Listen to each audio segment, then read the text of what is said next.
My next cue, you all know Steve. Steve Martin is not only a very talented comedian, he's a fine actor and an extremely good writer.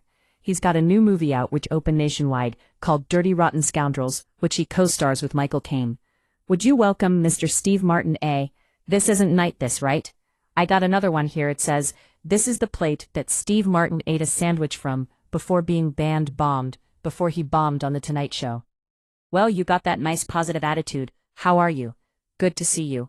Well, actually, I'm not in a very good mood at all, and I would appreciate it if you would just leave me alone, because I'm very angry, and I'm not in the mood for any of your questions. What happened is somebody on the staff, you bad. I was standing backstage about to come on, and this guy comes up to me and says, Steve, I want you to know, I really enjoy your comedy, and thank you for making me laugh over the years. What? Why? Why would that make you depressed? All right, angry. He's a fan, obviously, making me laugh over the years. That's a compliment.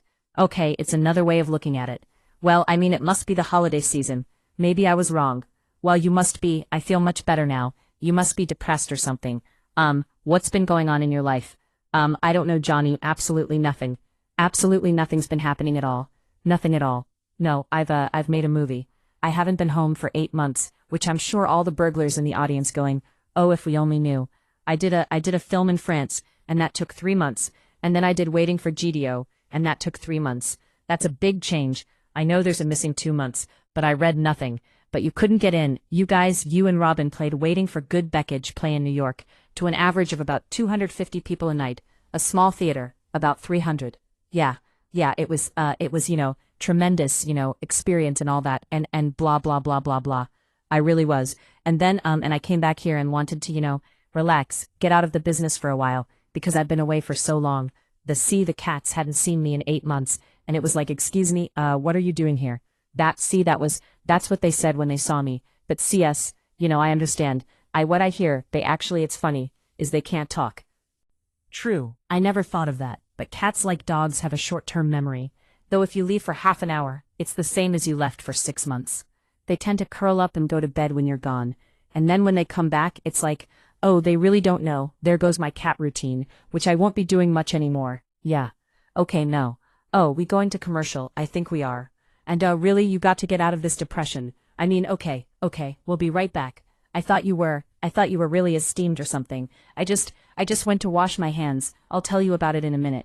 It was unbelievable what happened to me, but I'll tell you about that in a minute. Okay, just kind of hold that thought. Should I tell you about the movie since that's why I came? Well, of course I understand that it's a very funny film. And no, we were going to show a clip from it. So, do you mind if I set it up? Or, it's your show, you tell me, I don't know. I'll leave if you want. No, please stay. With Michael Caine, right? You're the con man on the French Riviera, and that's where I was all summer. And I'd go into restaurants there, and I would order something, and they'd look at me like they didn't understand a word I was saying. I can't believe it.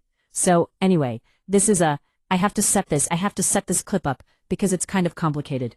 Okay, Michael Caine and I are rival con men, but for a while we work as a team, and this is our plan. Michael meets women, gets them to pay off his debts, and he promises he's going to marry them. And then, he introduces him to his younger brother, who's so disgusting, that the women always say they'd rather not get married. So this is one of those scenes. Okay, watch the monitors. That mother, no RCK, she's not her mother. Go on, Diana, you were saying, well, I think that the row PR. May I take your triant? Sir, now, Diana, as you were saying, you don't think the poor should be allowed in museums. I think that don't take the cork off the fork.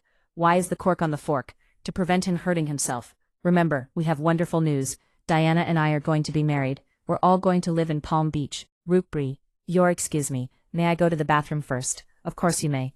Thank you. Me, see, kind of a Noorish. Yes, more. I must say that clip aside, it is actually a very sophisticated comedy. That's one of you call the low points low. Low comedy and sophisticated. You have to have that little hills and valleys in a picture. Yes, you do. So, you spent in the Riviera, that was a lot of fun. But I can't believe what happened to me. What I want, have to wash my hands going.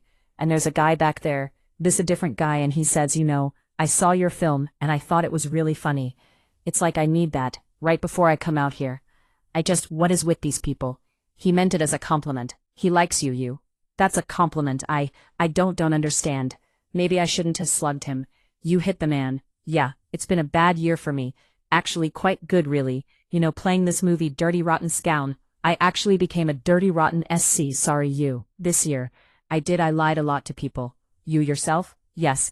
And I cheated money from my friends. I stole things from supermarkets, I'd pick up the cats, tore them around by the tail. It's the movie kind of affected me I guess. Yes, we have to do this again. Yes, Ken Rucka yes. I understand, he's obviously distressed, we're going to be right back after this message. Still a little. You're depressed obviously you're depressed. It's holiday season, some people get depressed that you're not in the true Christmas spirit. Who cares about Christmas? Like I need that right humbug, right? Thanks well, I'm sad to hear that, bah HBA.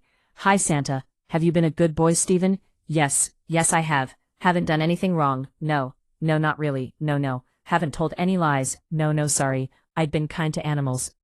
Well that's good, I was just checking. Thank you Santa, can I sit on your knee? I think so of course, here sit down my boy. Now I'd like a puppy, some stationery supplies and a duck. I think that can be arranged. Well, Merry Christmas Stephen, Merry Christmas John and Santa, I'm sorry I slugged you back there. Work.